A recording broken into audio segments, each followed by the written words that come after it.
Shalom, salam sejahtera di dalam Tuhan Yesus.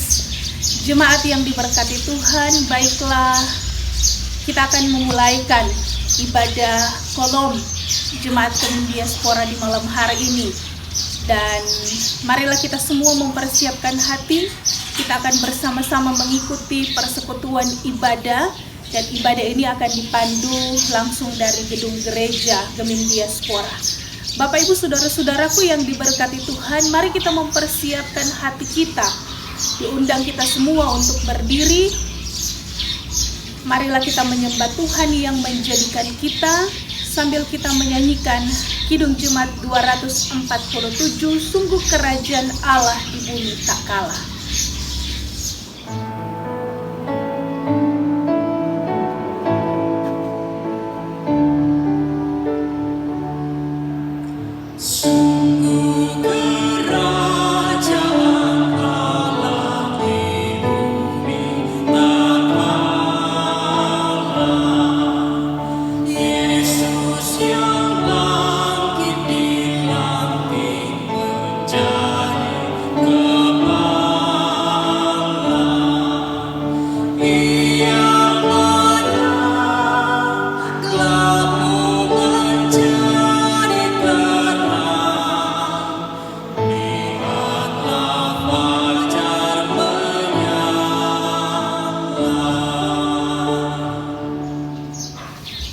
Saudara-saudaraku, mari kita mulaikan persekutuan ini. Ibadah kita saat ini ditahbiskan dalam nama Allah, Bapa, Anak, dan Roh Kudus. Amin. Kasih karunia dan damai sejahtera dari Allah Bapa kita dan dari Tuhan Yesus Kristus menyertai saudara-saudara. Amin. Mari kita sama-sama angkat satu pujian, Kasih Setiamu yang Kurasakan.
Jemaat disilahkan duduk kembali. Marilah kita datang merendahkan diri di hadapan Tuhan Allah kita. Kita membawa segala pengakuan dosa kita kepadanya. Mari kita berdoa. Bapa dalam sorga, kami datang kepadamu, tunduk di bawah kaki salib-Mu, membawa pengakuan dosa kami kepadamu, karena kami sungguh sadar bahwa kami bukanlah manusia yang sempurna. Kami mempunyai begitu banyak keterbatasan dan kelemahan, sehingga ketika kami mengisi hari-hari hidup kami, ada begitu banyak hal yang sudah kami perbuat yang tidak berkenan di hadapan-Mu. Kami menyadari Tuhan, bahwa ucapan kami, tingkah laku kami, bahkan dalam kepikiran kami sekalipun, ada begitu banyak hal yang bertentangan dengan apa yang Tuhan kehendaki. memohon ampun hanya kepadamu. Biarlah Engkau berkenan atas kami semua yang rindu untuk bersekutu dengan Engkau saat ini. Terimalah pengakuan kami Bapa, kami bawa hanya di dalam nama Tuhan Yesus. Amin. Saudara-saudara, mari kita sambut pengakuan dosa kita. Kita angkat dalam Kidung Jumat nomor 37A, Batu Karang yang Teguh.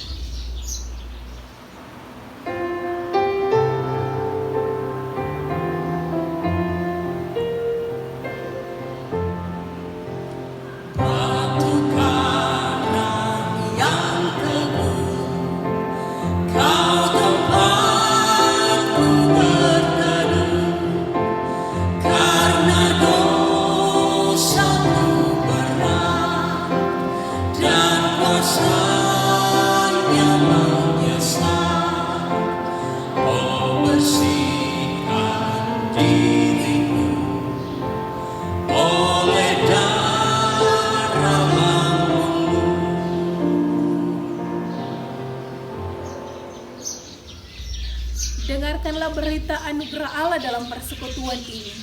Karena kita tidak mampu menghapus dosa-dosa kita, maka Yesus datang ke dalam dunia menghapus dosa kita. Bagi setiap orang yang menantikan penyelamatan daripadanya, akan merindukan pembaharuan hidup, maka kepadanya diberitakan pengampunan dosa. Firman Tuhan, setiap orang yang lahir dari Allah tidak berbuat dosa lagi, sebab benih ilahi tetap ada di dalam dia, dan ia tidak dapat berbuat dosa karena ia lahir dari Allah. Dalam kitab 1 Yohanes pasal 3 ayatnya yang ke-9.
Saudara-saudaraku, saat ini kita akan masuk dalam pelayanan firman Tuhan.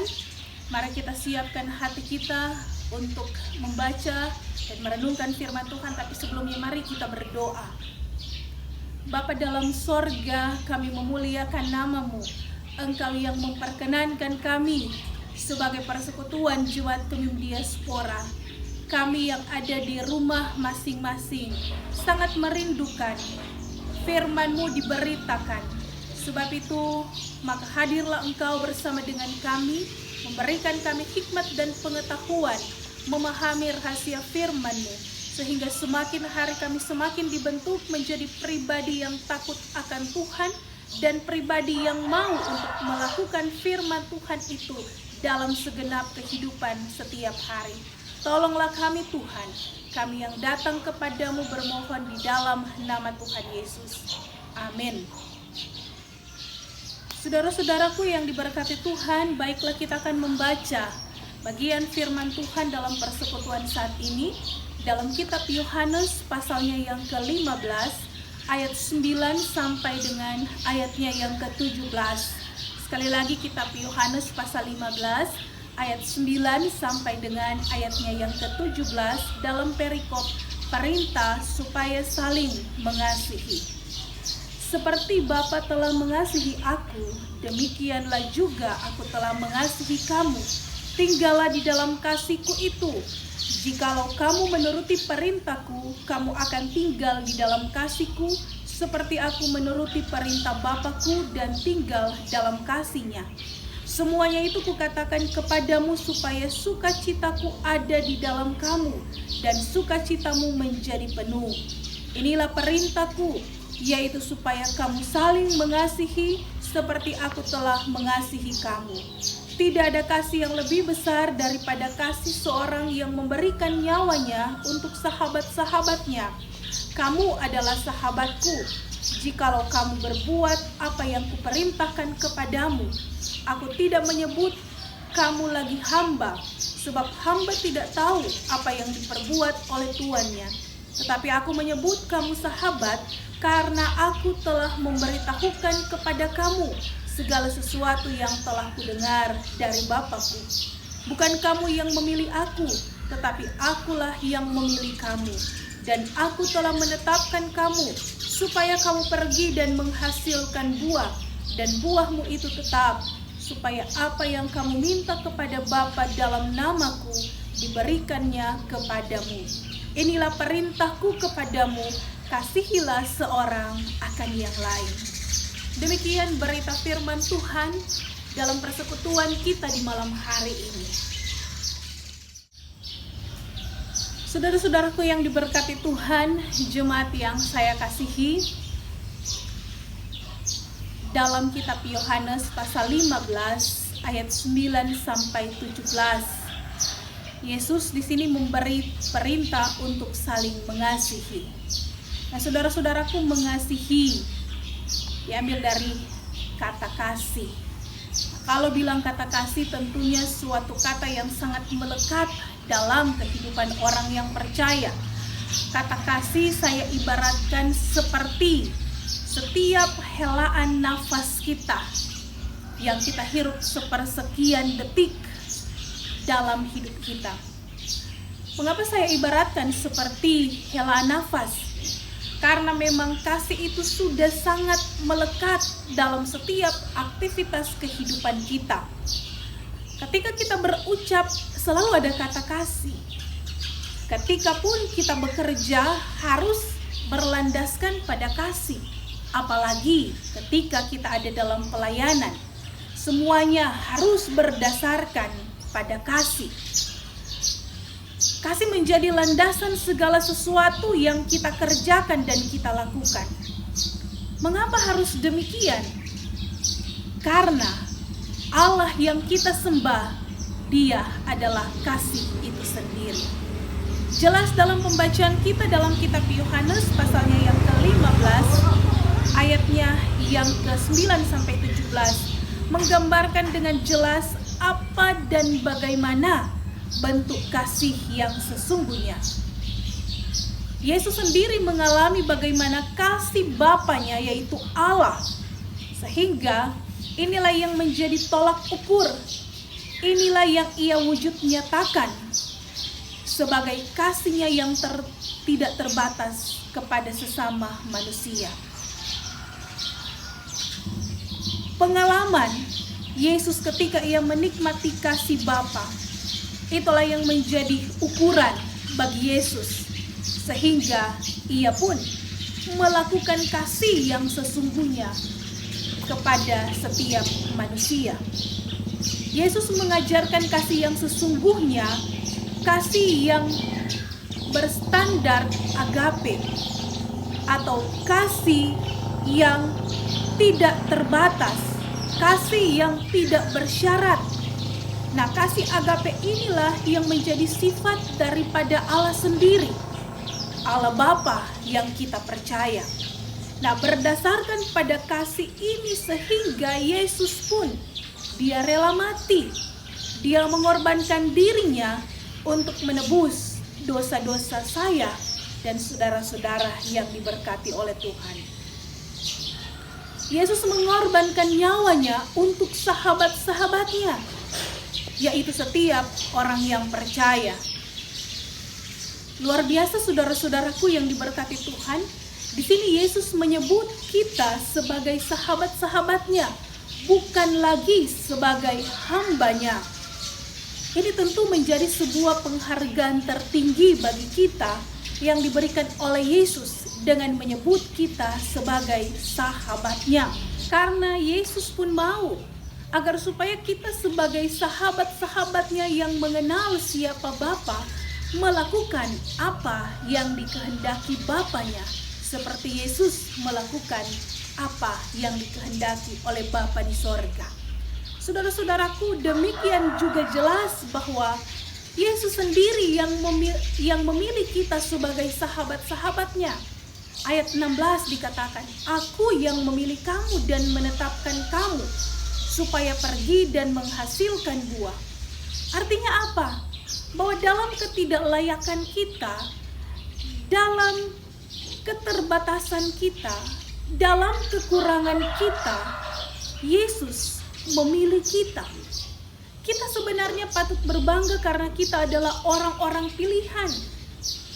Dan dipilih bukan hanya dalam kacamata manusia, tetapi dipilih dalam kacamata Tuhan. Kita dipilih, kita ditetapkan untuk bersama-sama melaksanakan kehendak Bapa di sorga. Dan pada akhirnya dikatakan, apa yang kamu minta kepada Bapa dalam namaku diberikannya kepadamu. Wah, sungguh luar biasa. Suatu janji yang sangat manis, bukan? Dan ini tentu bukanlah suatu janji tinggal janji, saudara-saudara, yang banyak dilakukan oleh kebanyakan orang.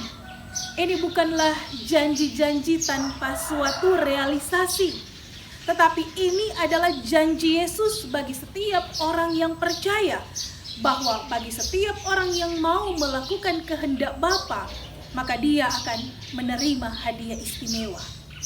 Saudara-saudaraku, hadiah istimewa seperti apa?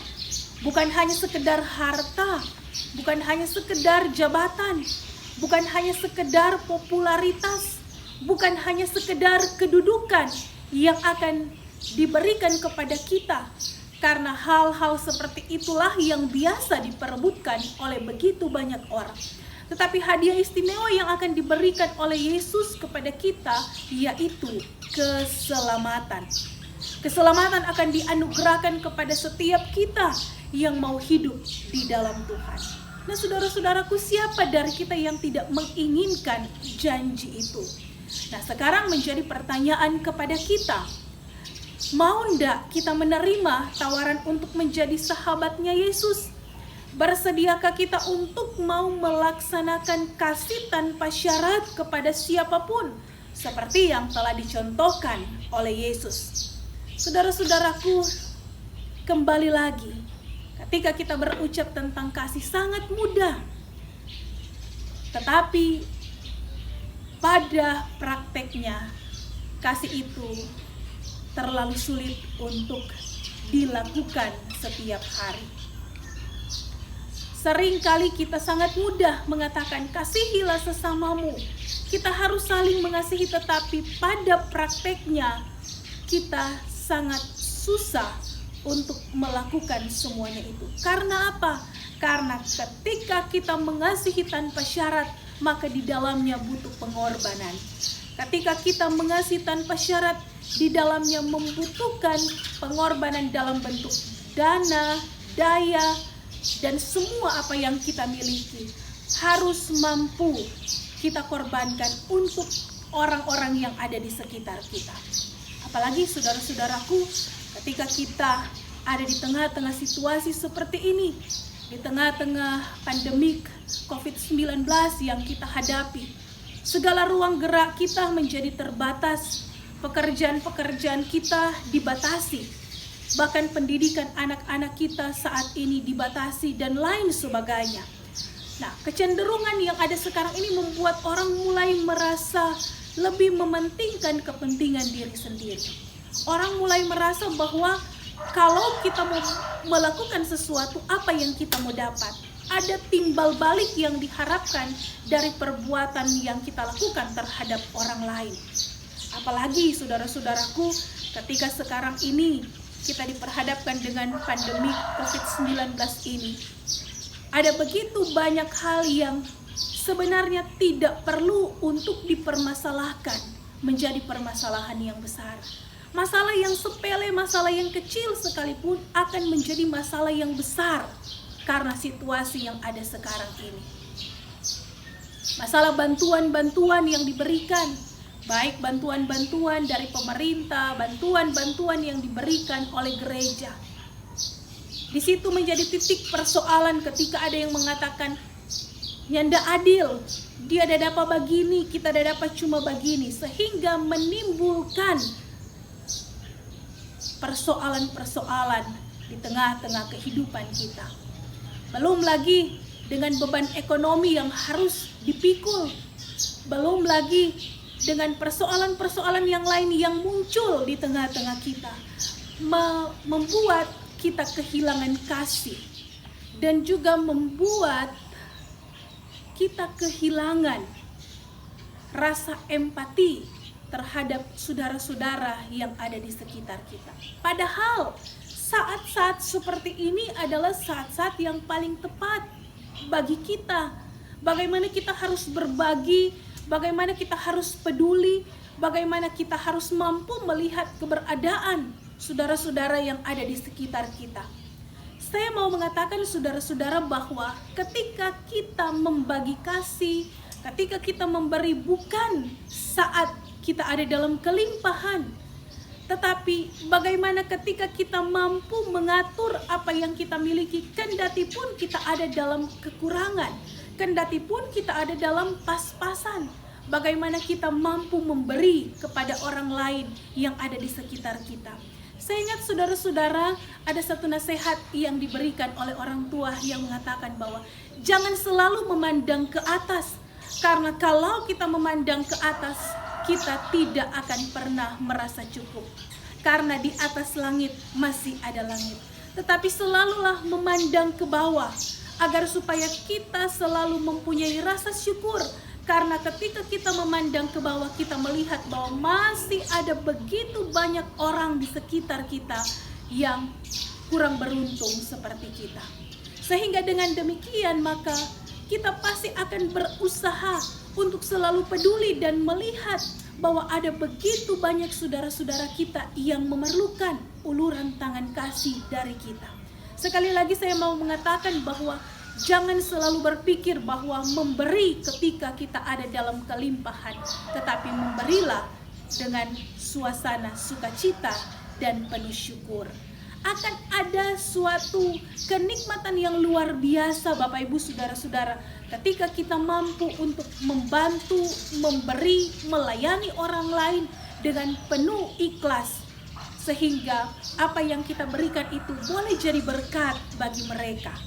Saudara-saudaraku yang diberkati oleh Tuhan, sekarang ini ketika kita boleh belajar dari bagian firman Tuhan ini, maka tentu kita semua akan membangun satu komitmen yang baru bahwa kita mau untuk mengikuti Yesus.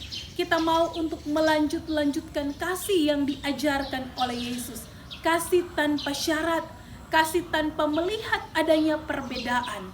Nah, saudara-saudaraku, kita ingat bahwa bukan kita yang memilih, tetapi Yesuslah yang telah memilih dan menetapkan kita untuk menjadi sahabat-sahabatnya.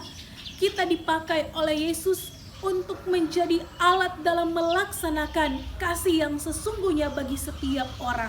Sebab itu terimalah uluran tangan kasih Yesus yang telah memilih dan menetapkan kita. Marilah kita bersama-sama melakukan kasih yang sesungguhnya dalam kehidupan setiap hari. Senantiasalah kita hidup dalam kasih Allah dan menjadi pelaku kasih untuk mengasihi Tuhan dan juga tentu mengasihi sesama yang ada di sekitar kita. Dalam Kolose 3 ayat 17 berkata, dan segala sesuatu yang kamu lakukan dengan perkataan atau perbuatan, lakukanlah semuanya itu dalam nama Tuhan Yesus, sambil mengucap syukur oleh Dia kepada Allah Bapa kita. Kiranya Roh Kudus akan memampukan saudara-saudara dan kita semua untuk melakukan firman Tuhan. Amin. Saudara-saudaraku yang diberkati Tuhan, marilah kita mempersiapkan persembahan syukur kita. Kita akan memberikan persembahan sambil menyanyikan Kidung Jemaat nomor 224, Masyurkan Rajamu.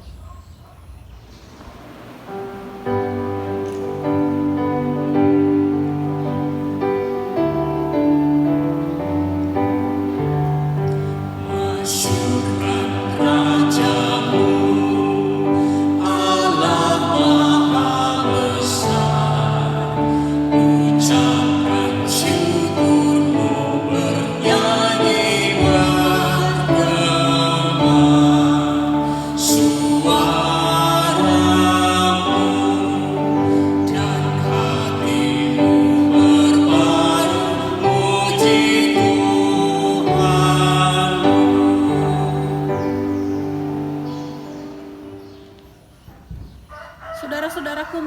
masuk dalam doa umum. Mari kita berdoa. Memuliakan nama-Mu ya Tuhan Allah menjadi suatu hal yang sangat menjadi kerinduan kami semua. Karena kami sungguh percaya bahwa Engkau yang sudah menuntun persekutuan kami, persekutuan ibadah kolom Jemaat Gemim Diaspora Watutumo 3 di saat ini.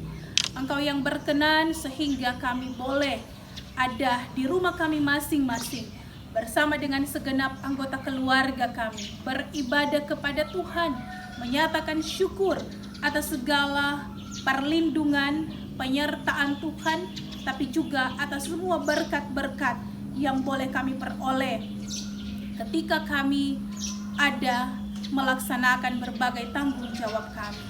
Di malam hari ini ya Tuhan, kami datang kepadamu seraya mengucap syukur atas firman yang sudah boleh kami dengar. Kiranya ini akan menjadi penuntun bagi kami untuk melangkahkan kehidupan di hari-hari kami yang kami percaya bahwa akan ada begitu banyak tantangan, akan ada begitu banyak ujian hidup yang akan kami hadapi. Tapi kami percaya ketika kami mampu melakukan kasih yang sesungguhnya, maka kami pasti akan dikuatkan, dimampukan, dan diberkati oleh Tuhan. Bapa dalam sorga, kami terus memohon, biarlah kiranya Tuhan, hari-hari hidup kami tetap terpelihara aman di dalam tangan Tuhan. Kami percaya bahwa apapun yang kami kerjakan saat ini, kiranya semuanya diberkati oleh Tuhan.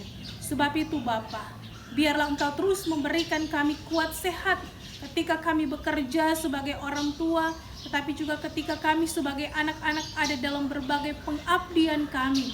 Entah itu kami yang sudah bekerja, entah anak-anak kami yang masih ada dalam bangku pendidikan dan berbagai kegiatan kami lainnya. Kiranya Tuhan yang tetap menjamin kehidupan kami, memberikan kekuatan, kesehatan, tetapi juga keselamatan-Mu jadi bagian dalam seisi anggota keluarga kami masing-masing. Demikian juga Tuhan, kami tetap berdoa dalam pelayanan kami, pelayanan Gereja Masehi Injili di Minahasa, pelayanan yang ada di wilayah Kalawat 1, pelayanan yang ada di Jemaat Gemim Diaspora Watutumo 3. Kami tahu saat ini Tuhan, kami sedang diperhadapkan dengan suasana yang sulit, sehingga tidak memungkinkan kami untuk ada dalam persekutuan atau perkumpulan banyak orang untuk beribadah. Tapi kami yakin bahwa kendati pun kami ada di rumah kami masing-masing, tidak akan mengurangi sukacita kami, tidak akan mengurangi nilai iman kami untuk mengucap syukur kepada Tuhan. Maka tuntunlah agar supaya pelayanan kami tetap berjalan dengan segala baik, walaupun jarak memisahkan kami, tetapi kami percaya Tuhan, Engkau memberkati setiap sarana-sarana yang digunakan, sehingga semuanya dapat menjangkau pelayanan di tengah-tengah jemaat kami. Memberkati hamba-hamba-Mu, baik para pendeta, baik penatua dan syemaz, maupun semua koordinator BIPRA, biarlah kiranya kami tetap memiliki semangat untuk mau melayani Tuhan. Bapa di sorga, kiranya Engkau yang akan terus memberkati, sehingga kami semua diberikan kekuatan dan kemampuan untuk terus bersemangat melayani Tuhan. Demikian juga kami berdoa untuk semua anggota jemaat yang ada, Tuhan memberkati agar supaya mereka tetap mempunyai iman yang teguh, mempunyai pengharapan yang penuh bahwa Tuhan Allah senantiasa hadir dalam setiap kehidupan mereka, memenuhi setiap apa yang menjadi keperluan hidup mereka, dan juga yang akan terus memberikan keselamatan dalam perjalanan anggota jemaat Gemim Diaspora Watutumo 3. Kami juga bergumul bersama-sama dengan mereka yang saat ini mungkin ada dalam berbagai problema kehidupan, mereka yang menghadapi tantangan, mereka yang mengalami pergumulan, tetapi juga bagi mereka yang saat ini ada dalam keadaan sakit. Pulihkanlah keadaan tubuh mereka Tuhan, agar supaya di tengah-tengah mereka mengalami sakit, mereka tetap percaya bahwa tangan Tuhan tetap menjamah dan tangan Tuhan tetap memberikan kekuatan bagi mereka. Kami juga berdoa kepadamu Tuhan untuk perjalanan pemerintahan yang ada, baik yang ada di pusat tetapi juga pemerintahan yang ada di desa Watutumo 3. Engkau memberkati setiap mereka yang Tuhan pakai untuk menjadi alat perpanjangan tangan Tuhan melayani masyarakat yang ada, agar supaya hikmat-Mu tetap menyertai dan menuntun mereka melaksanakan tanggung jawab yang Tuhan anugerahkan. Terpujilah nama-Mu ya Tuhan Allah. Kami juga berdoa kiranya penyertaan-Mu tetap melingkupi kami semua. Di tengah-tengah kami menghadapi situasi yang sulit, kami diperhadapkan dengan COVID-19 ini. Kiranya kami tetap bersemangat, kami tidak mudah menjadi lemah, tetapi kami terus mampu untuk melaksanakan apa yang menjadi himbauan pemerintah dan gereja. Kami mampu mengikuti protokol kesehatan yang ada, agar supaya kami tetap menjalani atau menerima keselamatan. Terima kasih Bapa di sorga, kami juga telah memberikan persembahan syukur. Berkati persembahan yang sudah boleh kami berikan, dan biarlah apa yang sudah kami boleh nyatakan itu dapat terpakai untuk pelayanan gereja Tuhan. Kami tetap percaya bahwa hari-hari hidup kami ini, malam ini, tetapi juga di hari-hari yang akan datang akan tetap ada dalam pemberkatan. Terpujilah nama-Mu ya Tuhan Allah. Kami bawa dan mempersembahkan doa, permohonan, dan syukur ini hanya di dalam nama Tuhan Yesus. Amin. Saudara-saudaraku, mari kita berdiri. Kita akan menutup persekutuan ini sambil kita menyanyi NKB nomor 129, Indah Mulia Bahagia Penuh.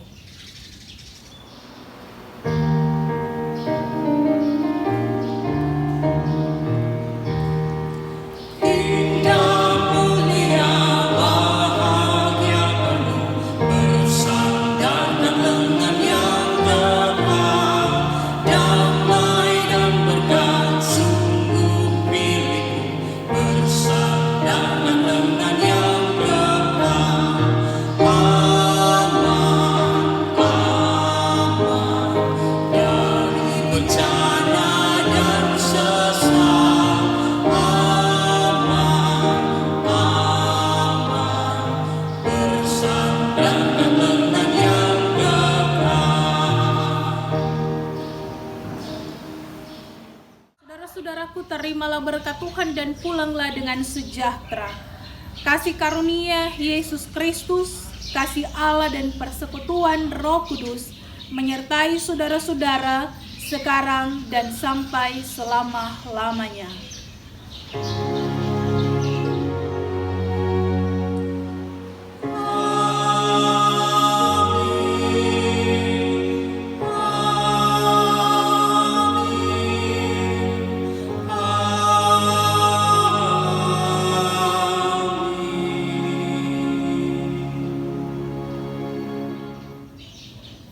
Saudara-saudaraku, jemaat Gemim Diaspora yang diberkati oleh Tuhan, demikianlah kita telah bersama-sama mengikuti persekutuan ibadah di malam hari ini.